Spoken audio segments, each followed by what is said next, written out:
people is connecting? Yeah, go ahead. I don't know if it's recording yet. Oh, yeah, it's recording. But just to try to... Yeah, don't worry about it. People are connecting. I'll edit all of this, later. So just do what you need to do to get set up. Are you able to share the screen? Yeah, I'm just setting up certain things here in the computer, but I'm going to be able to do it in a bit. Just give me a second.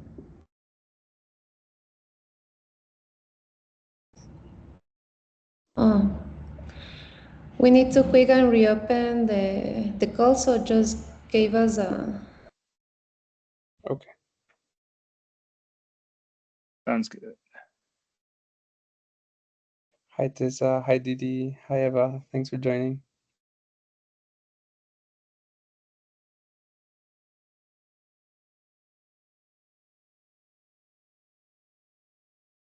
Sorry, I'm on the train, but hi, I am here. Yeah. All good. All good. We can see it. Don't worry. Thank you. I mean, it's amazing. Yeah. Are you going back to Cambridge? Or are you going to London? I'm going to my parents in King's Lynn. So I got caught. I was supposed to already be there, but I kind of got caught. So I'm kind of still making my way. Okay, awesome. I mean, enjoy so much at home. Oh, yeah. No, they feed me really well. So it's always brilliant. Awesome. Can you see our screen? Yep. Yes. See it? Let me see.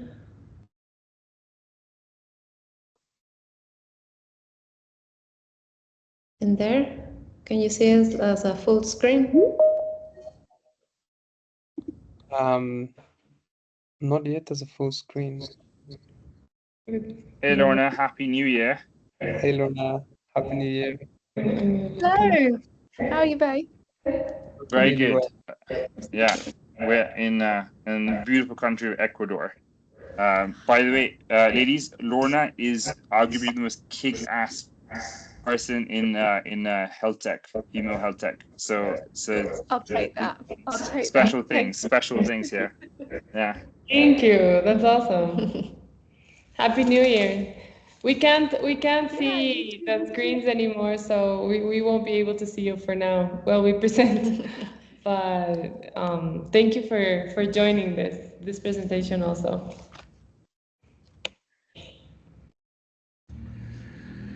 Yeah, no, we are very excited. I think so fewer people are joining, but I think whenever you're ready, we can start. Okay, can you see the full screen now? Yep.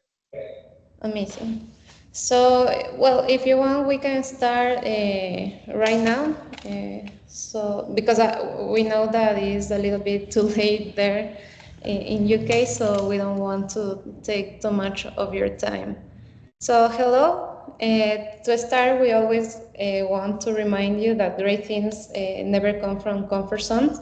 So, if branding is something that you are not too involved with, don't worry, we are going to be with you here trying to explain the best we can what is branding and how beneficial could be for your business. So my name is Daniela Hurtado. I'm the creative director of Not So Humble, and here is... My name is Cristina. I'm the commercial director from Not So Humble as well. We are from Quito, Ecuador, actually. Yeah. So the today agenda is first we are going to introduce ourselves better. So for you to be able to know what is Not So Humble, what we do, and which is the core brand that actually is the both of us.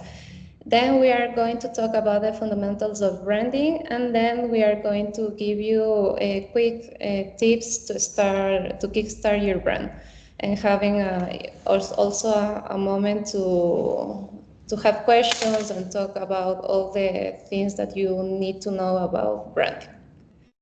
But first, as we know that is a little bit too late there, we want to start with an icebreaker. So on the scale of cats, how you're kicking off this new year?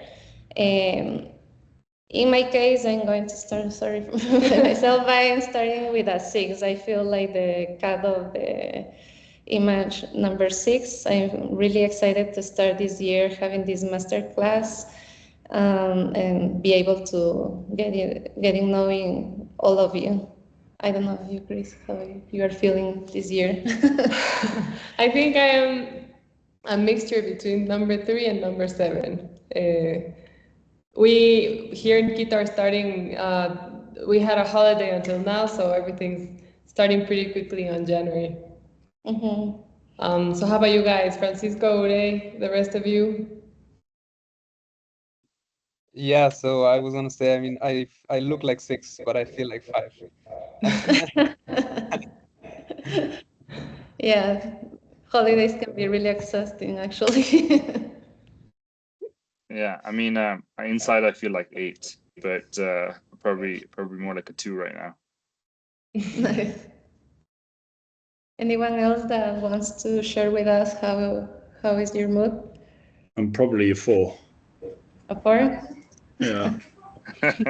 Yeah, we know it's Monday. Mondays are quite difficult, and if it's late, also it's going to be a little bit tiring. But we hope after this masterclass, you start to feel more like a 3, a 6, or even a 1, a little bit more chill. So thank you so much for participating in this icebreaker. So let's start. Let's introduce yourselves. We are not so humble. We are experts in strategic brand consulting.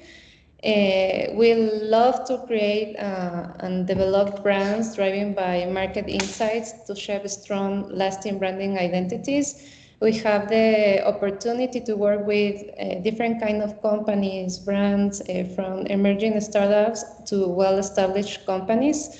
This is really important for us to brag about because we have a lot of experience working in different stages of the brands. And it is really important to keep in mind, not every brand is going to have the same needs in the stage that they are.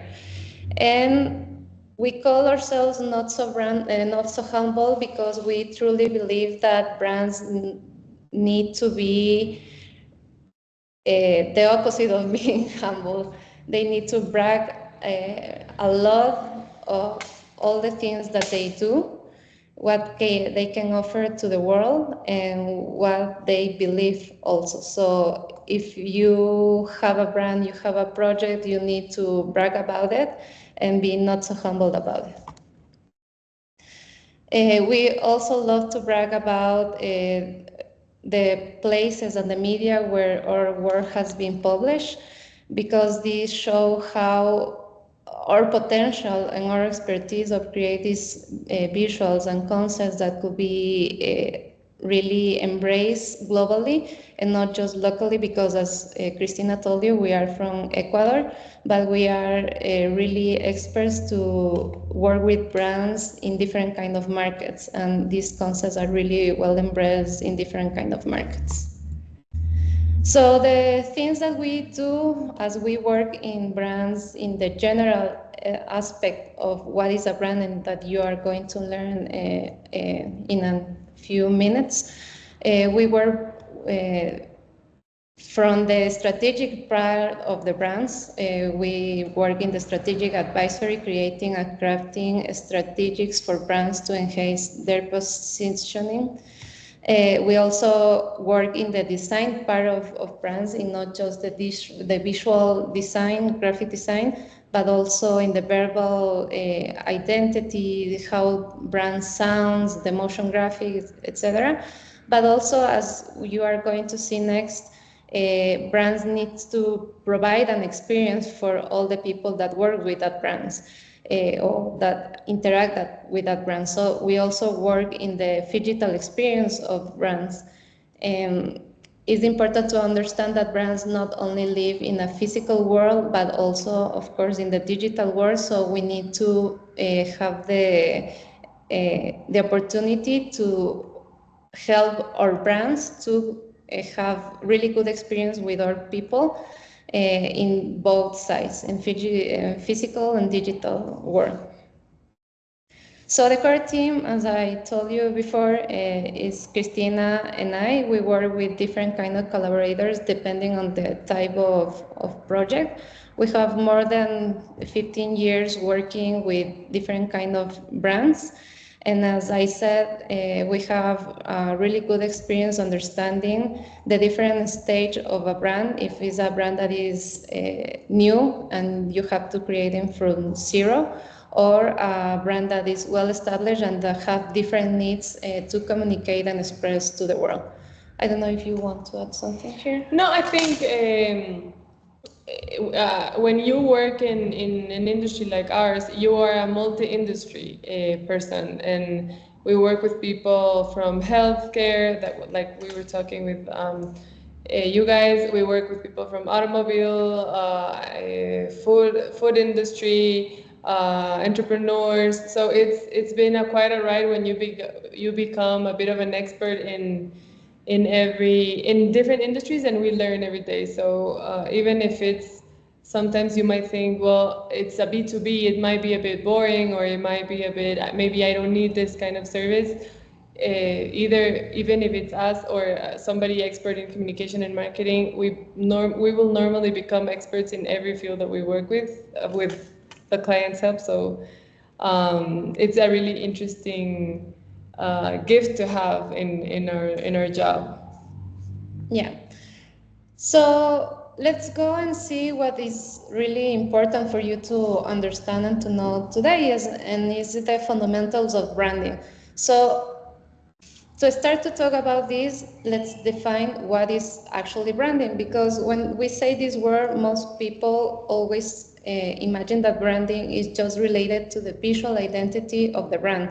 The logo, the colors, the fonts, typography, the visuals that you can use to express a little bit more of your brand. But actually, branding is the soul and story of your business wrapped in a visual and emotional experience. It's not just your logo or tagline, it's the feeling people gets when interact with your business. And when I say people, don't just think in your potential clients. You need to think in your employees, in your vendors, in your partners, and every person that interacts directly with your brand. So branding is the promise you make, the reputation that you build as a company in everything that you do. So why is important to have a really good strategy in branding with your business, independent on the industry that you work with? Having a really good strategy on branding could help you that your customers, your target audience, your employees be loyal to your business. And that is something really, really difficult to achieve, and it needs not just a strategy, but also consistency to doing it. Sometimes talking about branding could be a little bit ambiguous, because it sounds like something that could be really difficult to see coming to life. That's why people, when you say branding, immediately think about the logo and the visuals, because it's the most tangible thing that you can have of a brand. But if you start to think in branding as if it is a person, for example, I'm going to use myself as an example. My name is Daniela, and that is my verbal identity, right? But in the world, you can find a million of women call themselves Daniela, and actually you can find people that have also my last name, Daniela Hurtado, that we share the same name and last name. But what makes me different of those other women, it starts with my appearance, how my face look like, how I dress myself, how I fix my hair, but then also the way I talk to people my tone of voice, how I express myself, if I move too much my hands, or the way how I express my thoughts start to make a difference between other Danielas Hurtados that could exist in the world, right?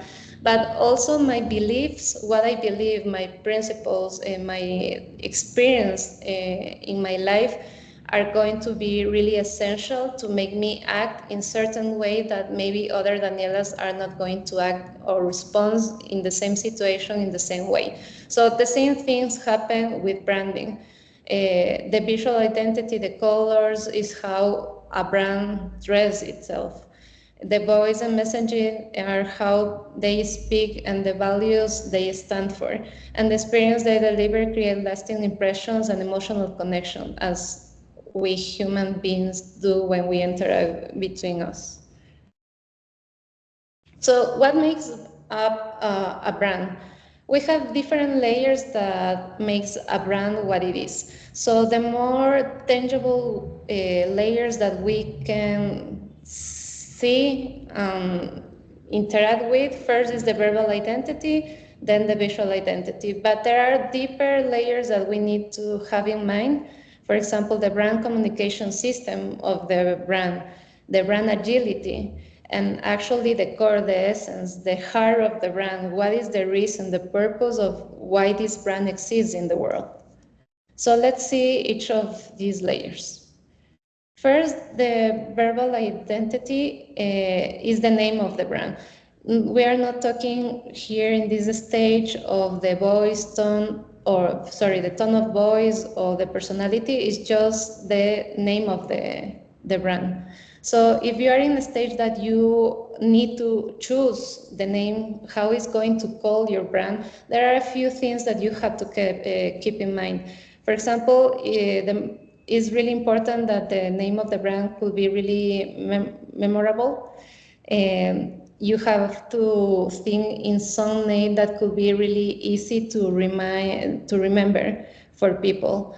You could choose something that it has a meaning, but in this item, I don't want to push you too much to have the pressure to find a really true meaning for you, the name of your brand, because sometimes it could be something really personal for the person who found the brand. Or maybe it's just the sound that you like it, and actually the name of the brand doesn't have a specific meaning.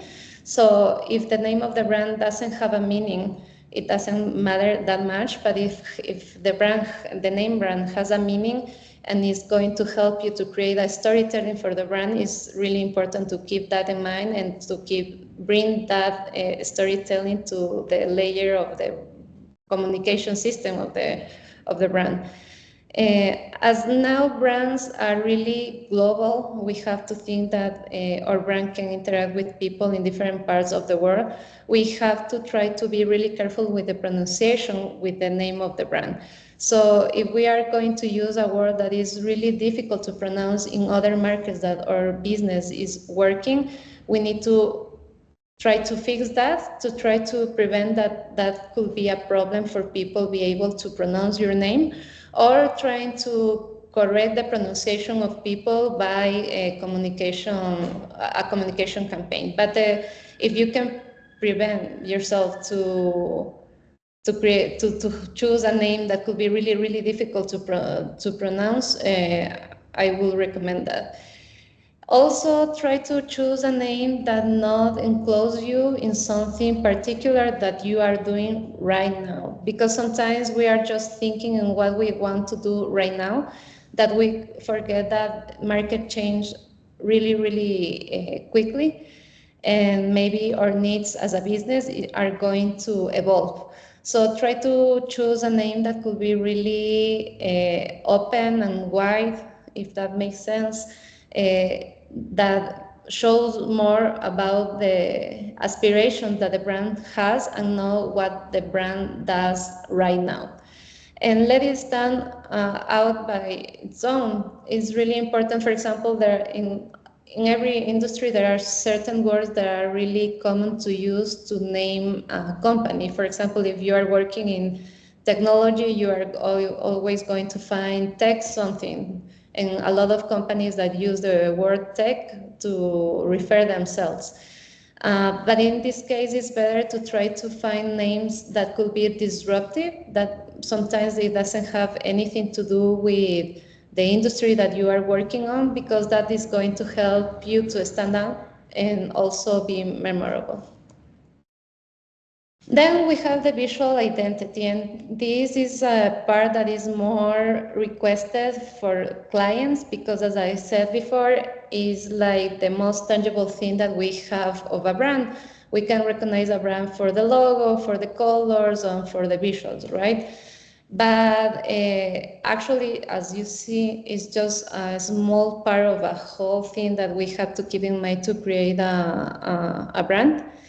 So when we are creating a visual identity, it's important to generate a desire to the target audience that we want to get their attention. And the target audience, as I said before, is not just your potential clients, are also your employees, your vendors, your partners, your business partners, etc. So you have to think what is, not just think, but also research what is the thing that is going to call their attention, and trying to design something related to that and not just by your own personal taste.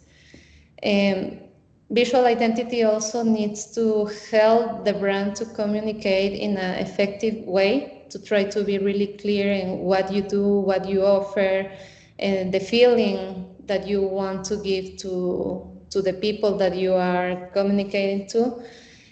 Generate, of course, differentiation from your competitors. Maximize the experience also with with the people that is interacting with your brand.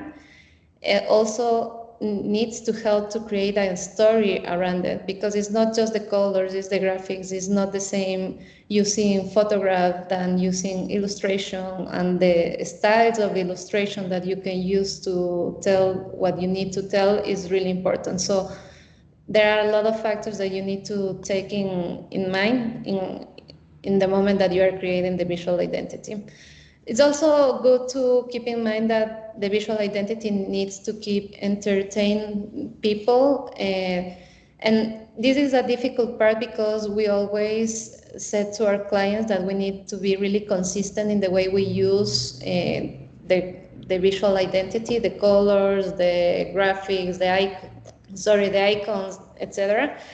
But sometimes it could be really boring for the people who is working with the brand the whole time, seeing the same thing over and over again. So, but it's necessary to do that, because otherwise people are not going to recognize you easily when they see your visual identity. But at the same time, we need to find spaces and moments where we can show something new to people visually, for they keep interested in the things that the brand needs to show. The visual identity needs to be timeless, and this applies overall in the logotype, because it's really difficult sometimes when brands design their visual and the identity based in trends and graphic trends that are happening now, that maybe in a few months, in a few years are going to look really, really, how do you say, old, vintage? Yeah, I don't know, like antiquated. Antiquated, yeah. So it's better to try to find a timeless style that helps you to show your visual identity for a long period of time. And always keep in mind that we need to be mindful of the planet. So if you need to create, for example, for brands that sells products and they need to create packaging and things like that, it's always better to keep in mind that if we can create less waste is better. So keep in mind that too. So let's see the deeper layers that we have as a brand, and then here the things start to be a little bit more complex, because the first complex layer that we have is the communication system that a brand needs to have. And this is a layer that most business tend to forget, or tend to let it out from everything they need to do for their business. But actually, if you are not communicating what you do, what you have, and what you can offer to the world, it's like these things doesn't exist actually. So it's important that you can create a really good communication system for your brand that is in a continuous progress. Also, you need to understand that the communication system is not just the things that we say, it's the things that we actually do. So it's important that we show more of these things in truly actions than just words, because sometimes we can have an amazing website with these amazing words describing what our project do, or what our brand do. But if we are not doing this with actions, and we are not showing people that we actually do what we are saying that we do, it doesn't have any kind of value. So it's really important that actions speak more than words. We need to be really clear and concise also. I know that you maybe can work in industries that are really technical and have these really difficult terms and things, process that could be really, really difficult to explain. But if you can explain it in a really, really simple way, even if you know that the person that you are talking to maybe is an expert in that field, it's better to always have like a really clear and concise communication, trying to simplify what you do for people being able to understand really fast what you can offer. It's important also to define the tone of voice of the brand, because it's not the same way to try to say something in a really serious way than in a funny, sassy way. So you need to understand how is the personality of your brand, to be able to understand how you are going to communicate the things that you need to communicate. And also, don't forget that you need to tell a story always, that why you are doing what you are doing, what is the purpose behind that, how that is going to help your target audience with the specific problem that you are solving. So try to always create a storytelling behind, because that way you are going to be able to connect with people. And that's really important, because as a brand you need to create a community that is confirmed by your clients, your employees, your business partners, your vendors, etc. It's really important to understand that the whole group of people that interacts with your brand is a community, and you need to always be able to, that everyone that interacts with your brand understands what you do. Most brands try to have an emotional touch, but sometimes certain industries are so rational that it's really difficult to try to have this emotional connection with people. But we encourage all clients to try to reach that emotional bond with the target audience, with the people that they interact with, because that way you are going to build a relationship that it is beyond of the transactional relationship that you could have with the person. And also add the consumer's voice, or the people's voice, to the communication also. Before the internet, when we only communicate through TV, radio, and newspaper, the communication, it was just in one direction. Brands were telling things by their own. Like a monologue. Like a monologue, right? So now, with digital world, people, even if you don't want to, people are going to add their voices to your brand. So you have to be able to strategically know in which part you are going to let people talk about it, and how to manage that conversation also. Then brands need to have now brand agility, a way to have a structure, but at the same time the flexibility to change with time. Because nowadays the things are changing so quickly, markets are changing so quickly, things in social and cultural things are changing so quickly that brands need to be able to react immediately. So for being able to have that agility without lose the direction where the brand needs to go is important. First, to have our goals and values and principles really, really clear. Then we need to have certain cultural resilience in our business, in our brands, to be able to respond to any kind of problems in a way that could be really, really effective and quickly.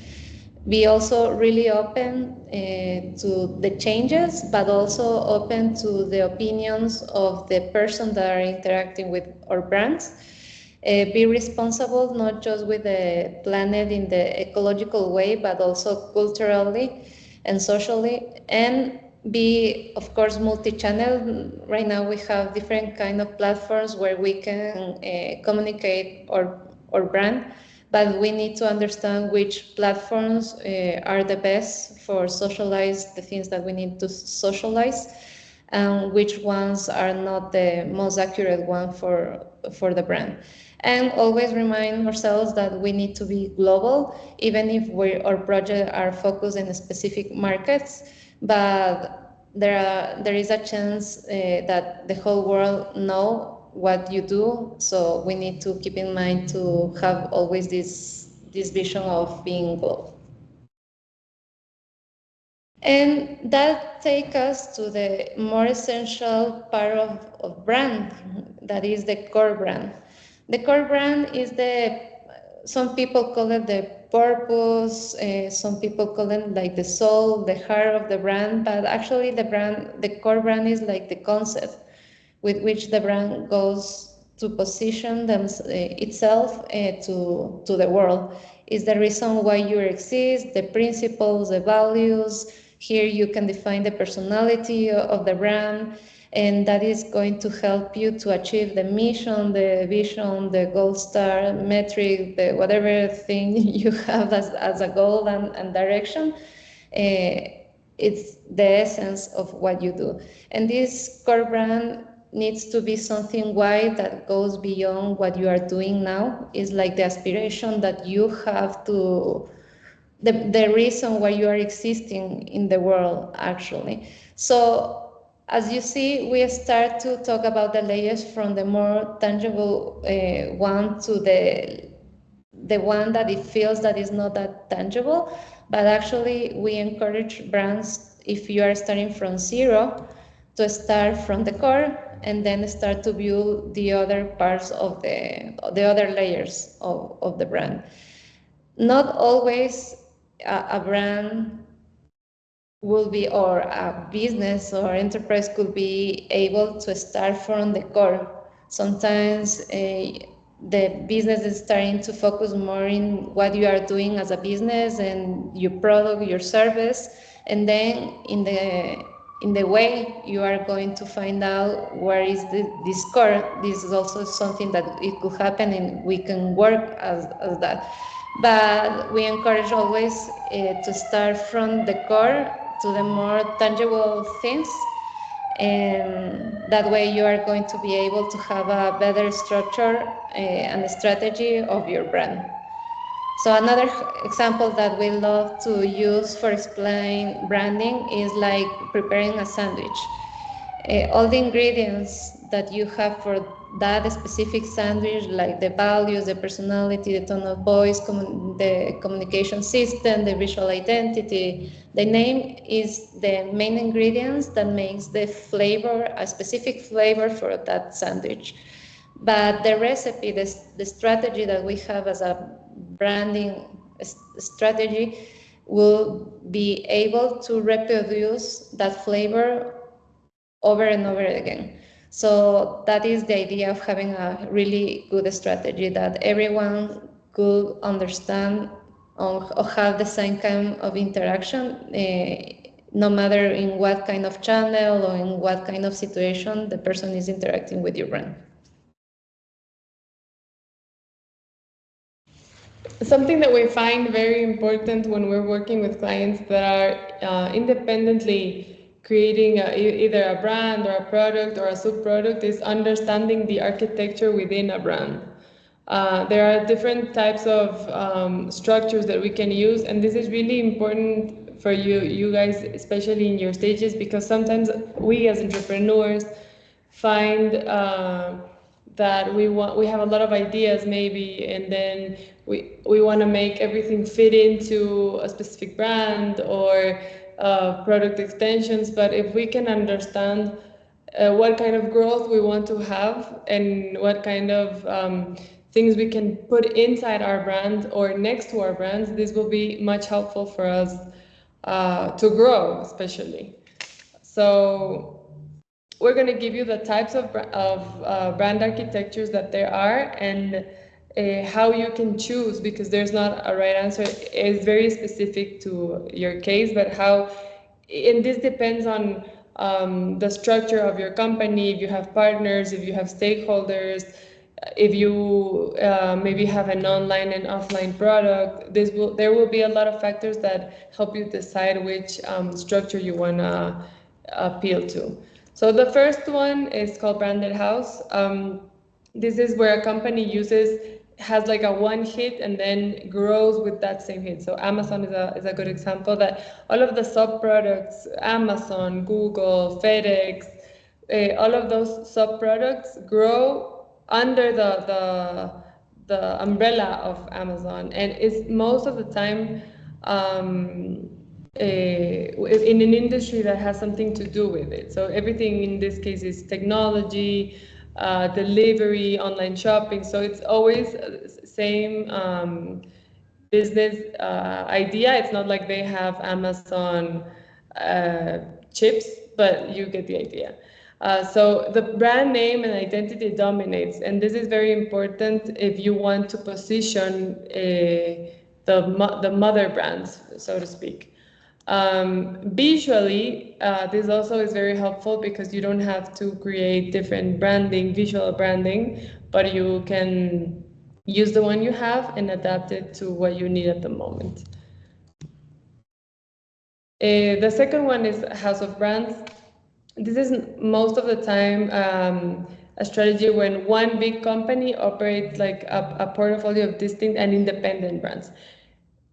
Normally they will be tailored to a specific market segment, but even in sometimes of these cases you will have even competition. So for example, PepsiCo, well, in Ecuador it's PepsiCo, I'm not sure if that's called in the UK, but Coca-Cola Company, Unilever, Procter & Gamble, all those companies that have soft products, then most people don't know what mother company they belong to, and normally this will happen if you're buying a brand. So if you're buying a company, if you're buying another product, this will come under your end, and also this helps you if you, for example, if one fails or if one has a scandal or if one has a problem in the product is defectious, your mother brand won't be as affected reputation-wise. This normally has also a focus of resources that are separate teams, so it normally comes with a company structure that is much bigger. The hybrid brand is, as the name states, a mix of both. It combines elements of the previous two and the indoors that we'll see in a bit. But this is basically a mix of both. So you can have, depending on the goals that you have, you can have the endorsement of a mother brand, or you can have independent brands. This usually comes with when two companies maybe fusion. And so, for example, if you have a startup regarding a technology app, but then you want to have something physical, maybe a product, maybe software that is going to be something physical, maybe this is a good use, so that you don't necessarily have to tie both, but you don't have to make them completely separate. It can be an endorsement of such. And the final one is just that, like the endorsed brand architecture strikes a balance between granting individual products or sub-brands their own identity, but also giving them the credibility and reputation of like the parent brand. This is usually very good when you want to operate maybe I forgot the name, sucursales. When you have you sell the company, and then, for example, Subway sandwiches. Subway sandwiches have different. You sell the company and you sell the franchises. Sorry, the word was out of me. The franchising, when that's your business model, this is a very good because maybe you don't have to put the same names. You can put different names, but simply endorse it with the mother brand or the endorser in this case.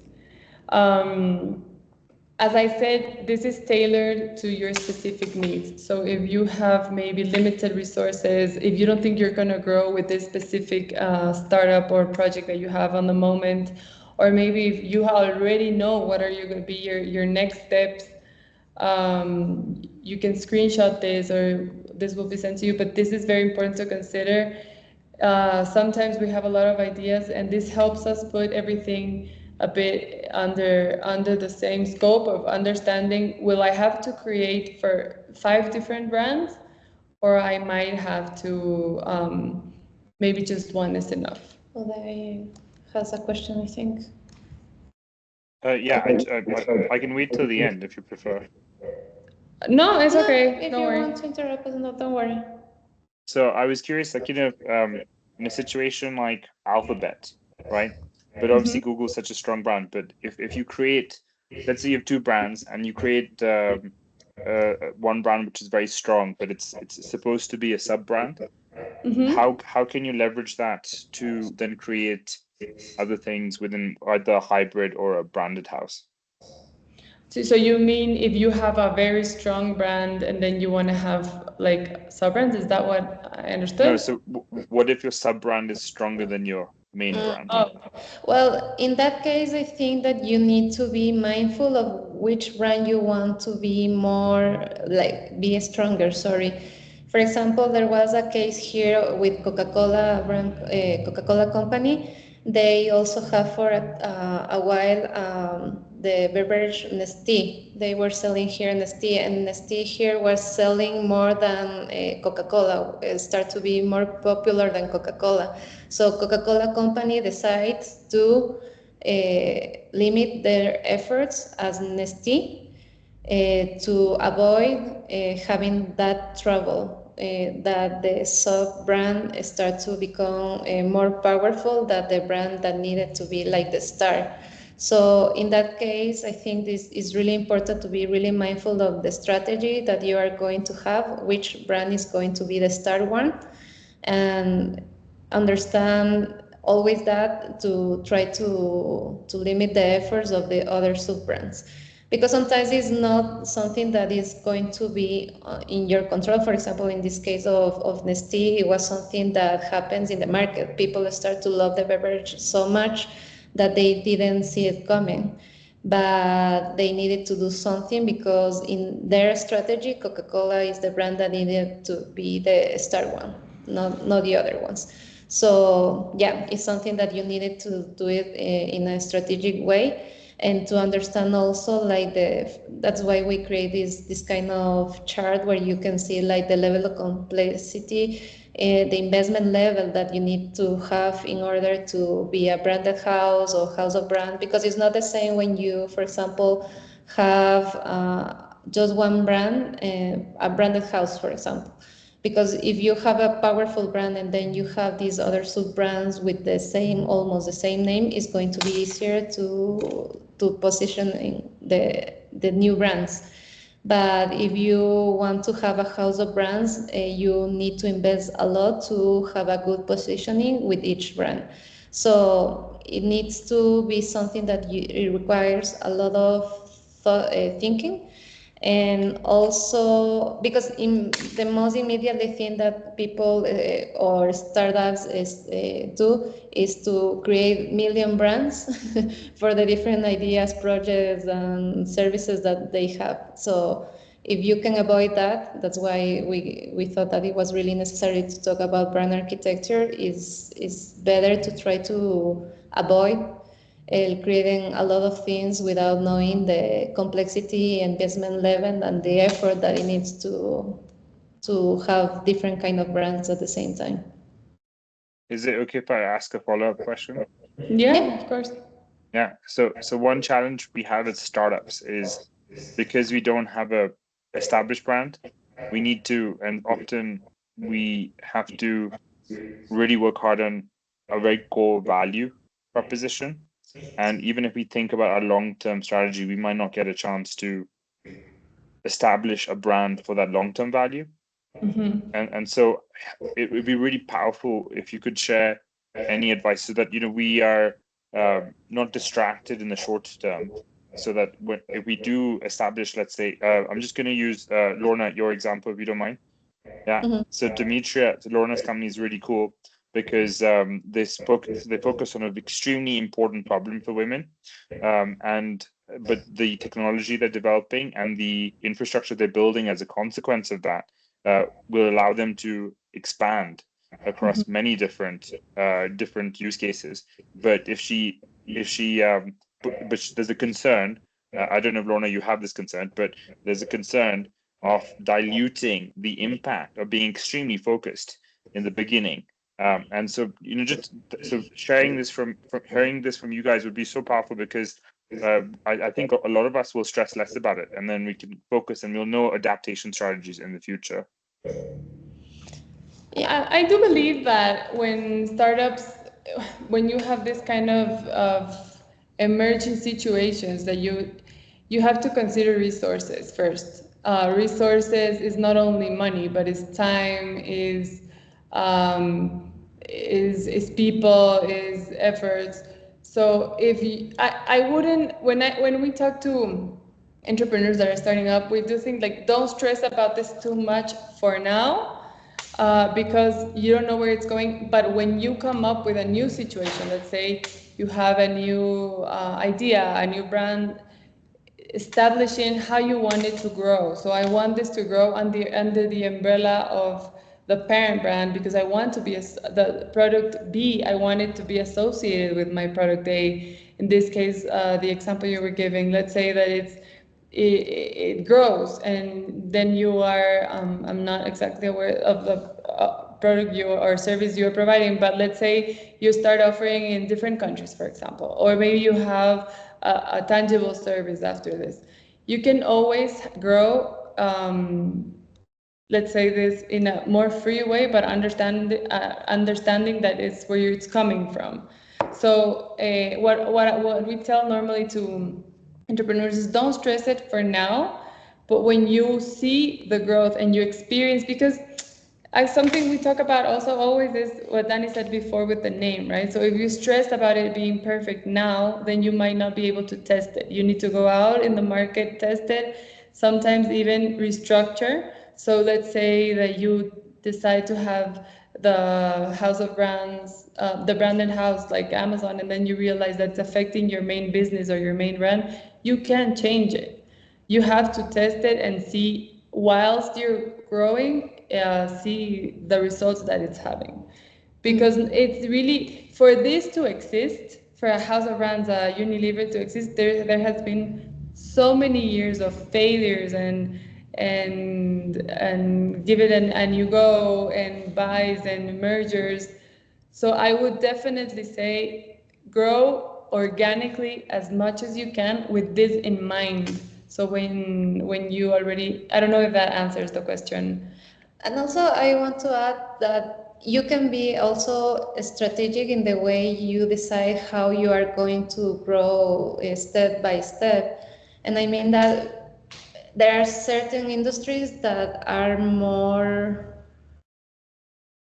easily to understand how you need to grow as a brand. For example, if you sell snacks, it's a little bit easier to understand how you need to grow and how you have to build your brand, because it's an industry that is already being in the world for that many years. But I imagine that in the case of all of you, you are creating things that are not necessarily a specific market, or there is a market but it's not fully developed. So in that case, you need to be more strategic in the efforts that you are going to do, and understand that as a brand, I have already principles, because my project already have this vision that is going to change the world in this matter.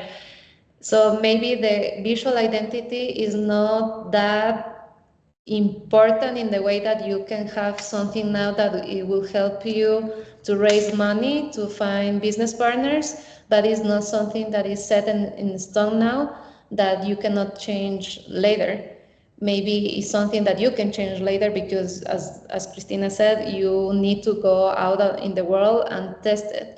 So, and in digital companies and companies that work in technology, you also have this period of time where you are testing things. And of course, it's going to be more important to have all the programming things behind and all these kind of things working properly, and then start to think how you are going to show to the world. Maybe you don't need to have an amazing logo, maybe just you need to have a good presentation to raise, to find business partners and things like that. So I think having this knowledge of how a brand works can help you to be more strategic in which you are going to choose to have to put a little bit more of effort, and what you are going to be finding out while you are doing your project.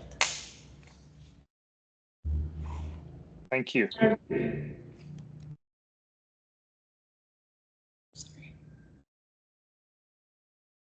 Okay, so we wanted to share with you some examples of brands that got it right, but just trying to apply what we've talked about. And we decided to use not brands necessarily that we've created, because you might not be familiar with them, but more examples from your own market, your own country, and just quickly how you can sometimes do things right without it being maybe too difficult. So we found this brand. We actually both have been in the UK before, and we've tried it, and we love it. And it was really we decided to use this because it's really simple. So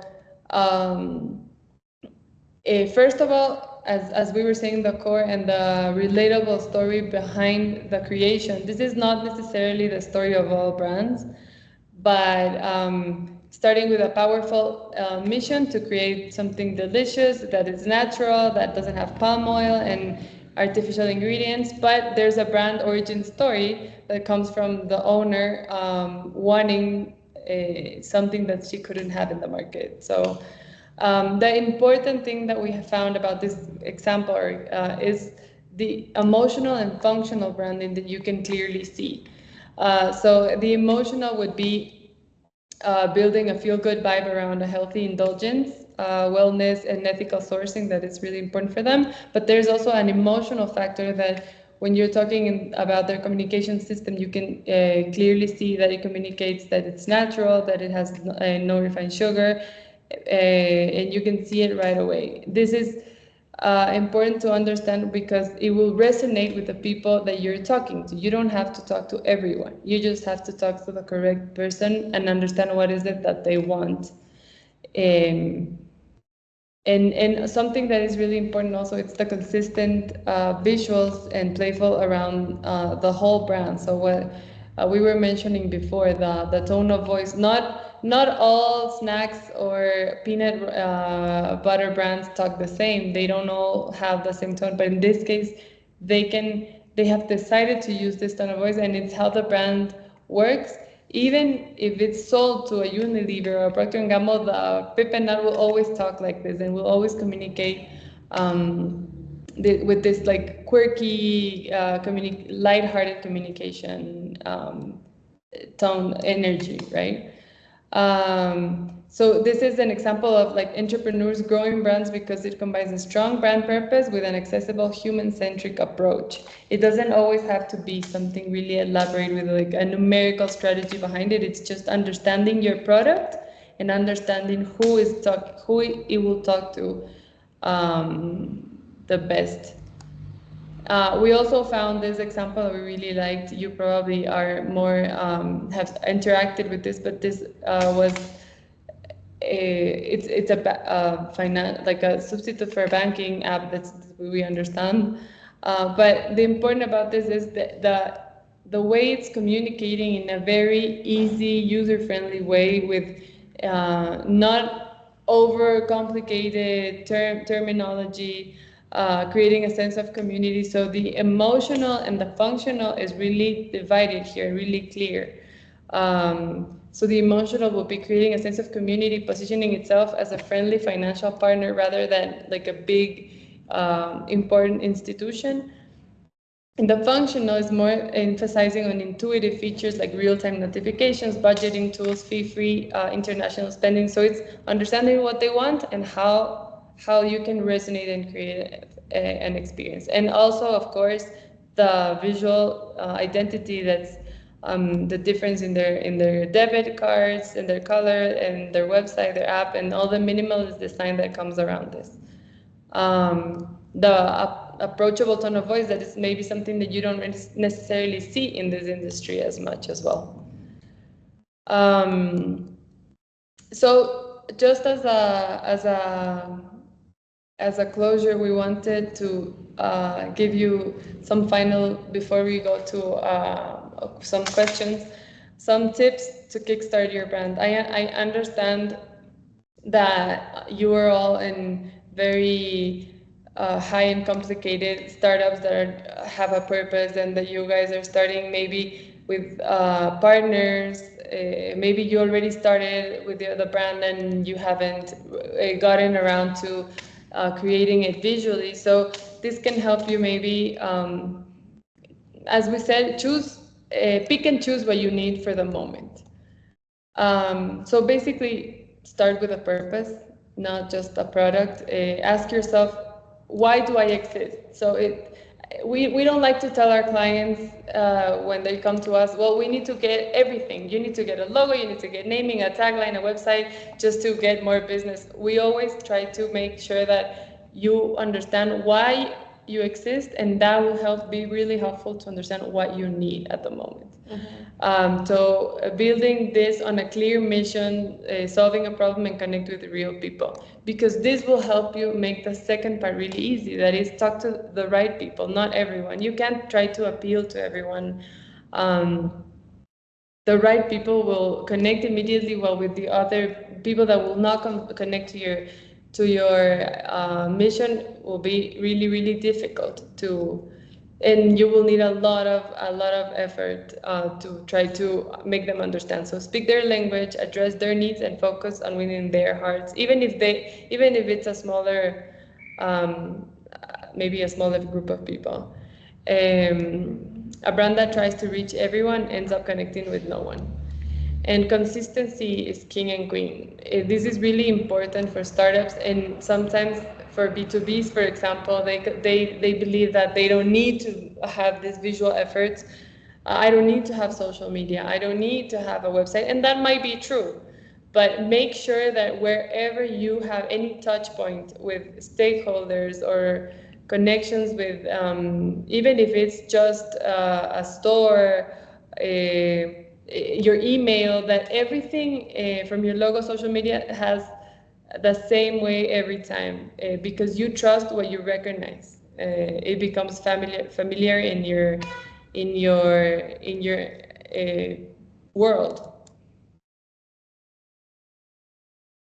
As we were talking, like, perfection is the enemy of progress, of creativity, of everything. We are not going to do it right in the first shot, so don't worry about that. As I said before, we need to be strategic, to think in a strategic way in how we are going to manage the things that we can do now. but we are not searching for perfection because the market is going to tell us, and that's why we need to be open. That's why we need to have this open mind, to have this brand agility and flexibility to change things. So don't try to chase perfection. The brand will be evolved, and you have to stay true to its core. So that is important to understand that the core needs to go beyond what you do as a business. Is the purpose why you are doing the things that you are doing. So stay true to that, and then lead the market and your decisions to evolve your brand in your business. And invest in branding early, because if you there are some companies and projects that could work without doing any kind of effort in branding, just for a little bit. But then it's a really complicated thing to work with if you didn't have a strategy, if you didn't have something built for your brand since an early stage. So it's important to start to invest, because it's an investment in a certain kind of way, in an early stage of your brand, and being strategic in which parts of all these layers that we saw, in which layers you are going to start to invest. And yeah, remember, branding is how you shape perception. Don't leave it to chance. Don't think that your industry or your product is not worth communicating and giving it all the chance that it gets. You don't have to invest that much, and you don't have to do it right away. You just have to have a plan in order for you guys to grow. And now we can go to more questions and comments if you want to. But we want to be able to see you guys. Stop sharing. Hold on, let's stop sharing. Yeah. Amazing presentation. I think it was really rich on like strategy and how like we can start thinking really you know specifically on how to start building the brand from the beginning, from like the core onto all the next layers. I don't know if there's burning questions from the audience. I do have some burning questions, but I'm happy to hear if there are others first. After you, Francisco, I've got a few questions. Yeah, you can just raise your hand. I think one of the ones that one of my burning questions is around this idea that most of the so if you are an entrepreneur, especially in the community, you've already come out with a visual identity. You already come out with something that perhaps wasn't necessarily a final version of the brand, or you were just like, hey, I need to put myself out there first, so I have something already. What recommendations can you give to those who have already come out there with their brand, and they potentially are raising money, they got money from grants, so they advanced? What can they do going forward in terms of like their brand now, thinking that they need to scale? Well, in that case, I think it's really important to understand in which stage are you with your brand. So if the requirements are more related to investment and trying to reach people in a more direct way, it's really important to have a really good presentation. Maybe it's not the final visual identity of the project, but it's a really good presentation that help you to communicate what you do, what you can offer, and what you need from the other person. So in that sense, it is not that important to have the final logo yet, because you are in a really, really early stage of your startup. So yeah, but that is the important thing, to have the whole information of in which stage are you, to define and be strategic and what you need in that moment of time.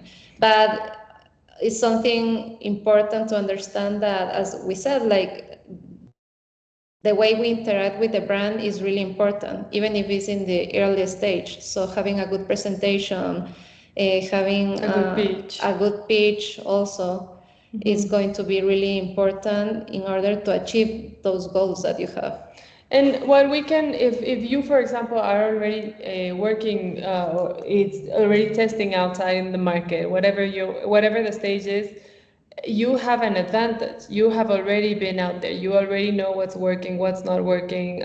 Maybe you can even reshape things. So I would say maybe test it a bit, and whoever you decide to work with, or if you do it yourself, start by creating what we sometimes do is create, for example, with some clients, we've created like this brand workshops where we come up with the strategy and we map like a stage by stage. So for now, in 6 months, this is your pitch. This is how you're gonna go get stakeholders. Let's say this is your presentation. You don't need anything else. Go and live it and bring us feedback. And that way, when you start developing your brand, it can be way more rich and with already more experience. Because saying you need everything right now, if you already are out there, you're screwed, and you need to have a logo and a brand book, and that's really not the best advice, because you need to see if it's going to work.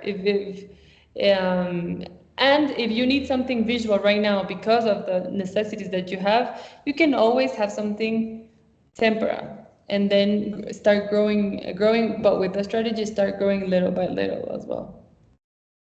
Yeah, I think that the most common thing that we notice in entrepreneurs is that they have a lot of ideas, and the most difficult thing is to communicate in a clear way. So in that sense, it's better to try to understand like the core of the brand, and then, as Christina said, try to see what you really need to be able to communicate that in the stage that you are, basically. Okay, perfect. I mean, if you ever give a workshop on helping dyslexics do that, I would love that. I'd pay for it. That's a really good idea. That's why Yeah. ChatGPT can help you with whatever. It's still very hard. I'll spend 4 days this year trying to figure this out using Claude. But so like 30% of entrepreneurs or successful entrepreneurs in the US are dyslexics, but it's our biggest challenge is how do we be clear and concise. Yeah, I mean, Lorna, did you have a question? No. So I kind of have so in terms of keeping things fresh and keeping people engaged with the brand, I had a question of like evolution of brand, especially when it comes to physical cues. When is how often or when should one start playing around with updating brand elements? I mean, it depends on the response that you have initially. So, or the necessity of why you need to evolve. Let's say that, for example, when we have clients that are into trends, let's say it's trendy, I don't know, this is the color of the year, let's use it. We really try to make sure that you don't need to evolve or change or redesign in a minimum of 5 years, especially when it would be unnecessary, because rebranding is expensive, and rebranding, when you have things that you have to print out, that you have to redo or whatever. But there is a necessity to show your clients that you're growing, that maybe you started smaller and then you switched up a bit, that you have a new stakeholder and that you have a new product. So sometimes the change can come little by little, like little tweaks, like we've grown and now let's say my tagline now is group, for example, because we are a group now, or a holding. So those are like little tweaks that you can do throughout, that you don't need necessarily much effort, but the consistency is better. So it's better if you have and maybe some designers are going to kill me for what I'm going to say, but it's better to have an old-fashioned logo that has stand through time and that has proven quality and that has proven the product or the service is good, than having really trendy, really nice logos every time, but you won't deliver as a service or as a product. Yeah. And now we have so many tools that we have that people want to constantly change, in Canva and this and that. And sometimes you can even refresh your image without doing the logo itself.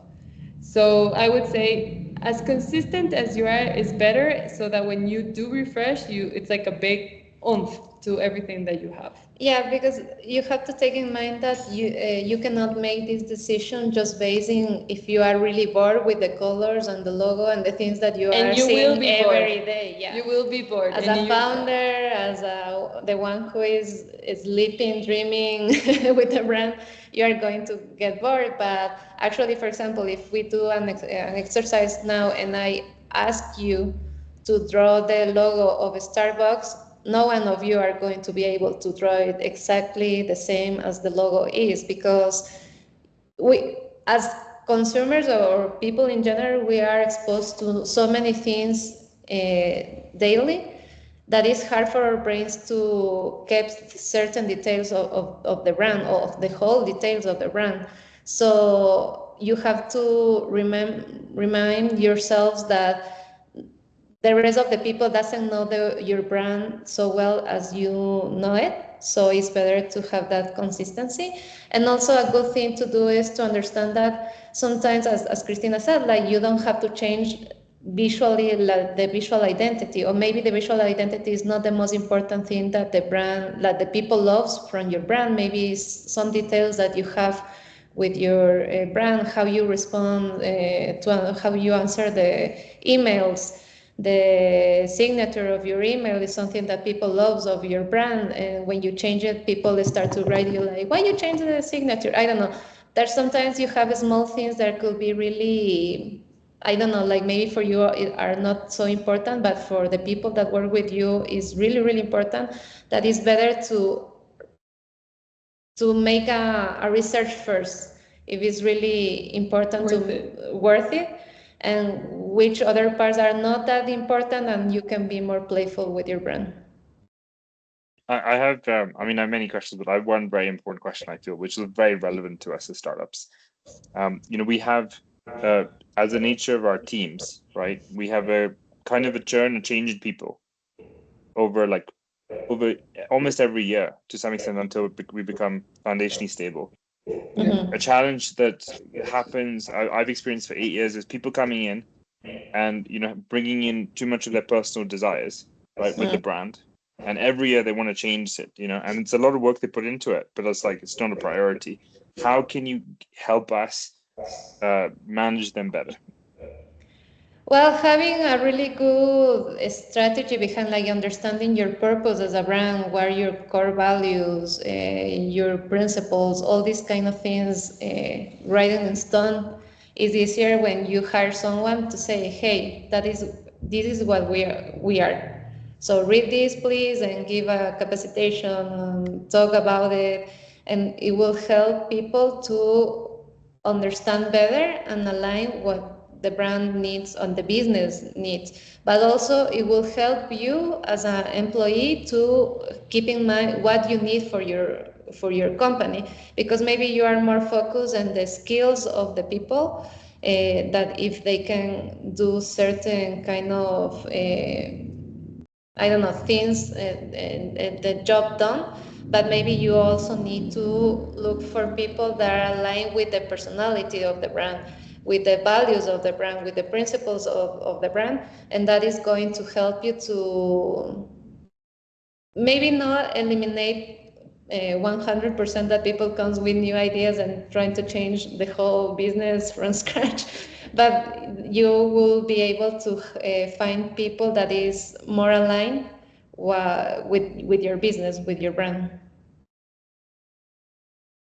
Thanks, really appreciate that. It's a challenge. It's a real challenge with us. Really important to have a place where you have the core of the identity of the brand that you can then distribute to make sure that's clear strategy.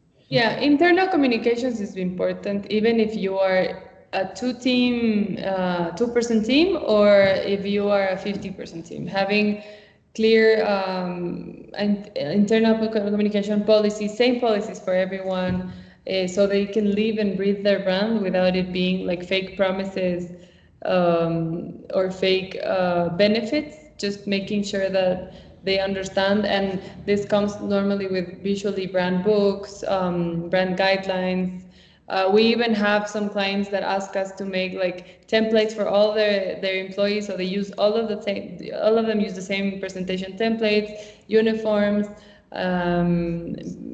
So everything everything that you breathe and live with the brand as well. Amazing. I think that like there's another burning question maybe. Otherwise, I think what we can do is continuously recommend Not So Humble. I think their work previously, I've seen their work firsthand, and I know that it is fantastic. I truly trust what they can build in a short amount of time. And yeah, I mean, I'm really grateful for your time and sharing this with the community. We will post the link as well on the platform where everyone who couldn't join today will have access to it.